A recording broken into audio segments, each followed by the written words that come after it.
মমতা বন্দ্যোপাধ্যায় কি করে দিয়েছেন ওই জমি? যদি ববি হাকিম ওই স্যাংশন করে থাকে তাহলে মমতা বন্দ্যোপাধ্যায়ের ববিকে জেলে পড়া উচিত। আর যদি মমতা বন্দ্যোপাধ্যায় এটা না জানেন, না জানার ভান করেন, তাহলে ববি হাকিম, মমতা বন্দ্যোপাধ্যায় এবং এই কাউন্সিলর সুশান্ত আইন ভাঙার জন্য, দেশের নাগরিকের সঙ্গে বেইমানি করবার জন্য, পশ্চিমবঙ্গের মানুষকে ঠকাবার জন্য জেল হওয়া উচিত আমার দেশের নিয়ম অনুযায়ী। না না, মুখ্যমন্ত্রীকে জানিয়ে করতে হবে। কে বলেছে? কে বলেছে ওনাকে? উনি তো আবার এই অবৈধভাবে যেভাবে জমি লুট চলছে আর যে মালকিন উনি, মমতা বন্দ্যোপাধ্যায় তো প্রমাণ করে দিলেন।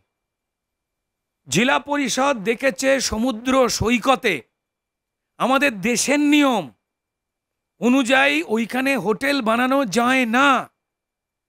পাড় থেকে একটা সুনির্দিষ্ট দূরত্বে সরে যাওয়া উচিত। ওই জমিটা সরকারি জমি, সমুদ্র তট, ওখানে বানানো যায় না। তৃণমূলের লোকাল মন্ত্রী, এমএলএ, এমপিরা টাকা খেয়ে অবৈধভাবে এই হোটেলগুলোকে ওখানে ব্যবসা করার সুযোগ দিয়েছে। জেলা পরিষদ দেখেছে যে চারদিকে আমরা ধরা পড়ে যাচ্ছি, সরকারি অফিসাররা গালাগাল খাচ্ছে তৃণমূলের কথা শুনে চলতে গিয়ে। তারা যখন সঠিক কাজটা করতে গেছে মমতা বন্দ্যোপাধ্যায় থামিয়ে দিয়েছে। তার মানে বেআইনি কাজটা কে করলেন?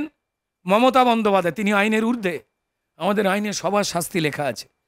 মমতা বন্দ্যোপাধ্যায় যে আসলে জমি মাফিয়াদের অনুপ্রেরণা, ভূমি এবং ভূমি রাজস্ব মন্ত্রী হওয়ার নাম করে এই রাজ্যে শিল্প বাণিজ্য তো বসাতে পারেননি, শেষ করে দিয়েছে অর্থনীতি।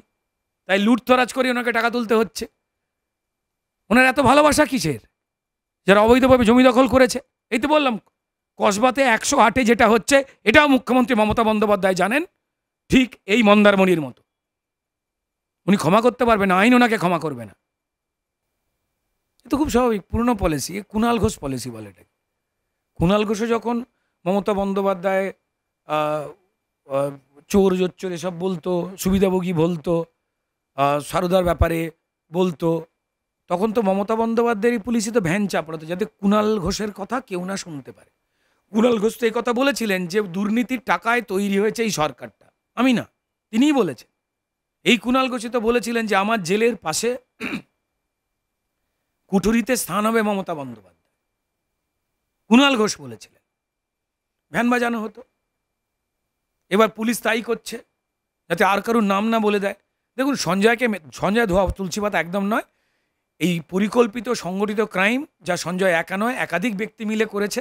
তাদের মধ্যে সঞ্জয় একজন। সে দেখছে এখন আমি ফেসে যাচ্ছি, আমাকে ওরা বলেছিল বাঁচিয়ে টাচিয়ে দেবে, তো তারা বেঁচে যাচ্ছে আর আমি একা ফেসে যাচ্ছি।